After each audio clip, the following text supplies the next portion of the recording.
My name is Shirin Malekpour and I work at Monash Sustainable Development Institute.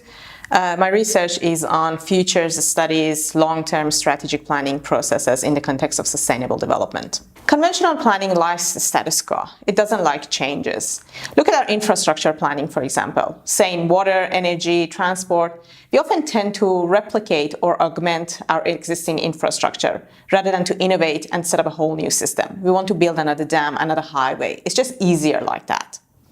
Conventional planning also often relies on past trends to predict future conditions. Our proposed approach couples the state-of-the-art knowledge in social sciences and in computational modeling. I'm a social scientist. My research in the past few years has focused on participatory processes of planning, where we bring together different stakeholders and let them have conversations about the future, about what can go wrong in the future, so that they can anticipate disruptions and then develop coping strategy to prepare for those disruptions. My colleague, on the other hand, is a modeler, Dr Enayat Moallemi from University of New South Wales, who I worked with on this approach.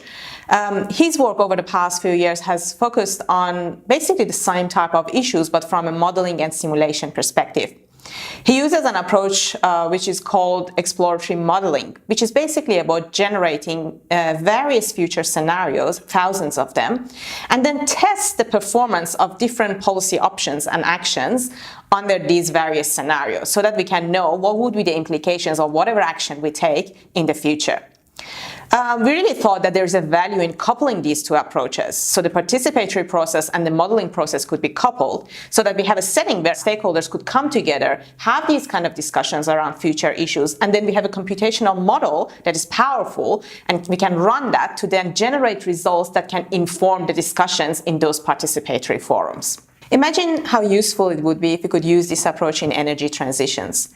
We all agree that we should reduce our emissions, but the pathways to do that are really diverse and complex. Now imagine if we could have a participatory setting where these actors could come together and then test the implications of each policy option under numerous future scenarios. These actors could really clearly and explicitly see the outcomes of their preferred policy options and the implications of those options into the future. In this way, it will be a lot harder for them to stick to certain policy options just simply based on ideologies or vested interests. Really, what this approach does is to help decision makers and planners have more evidence-based policy decisions rather than decisions purely based on predictions or speculation.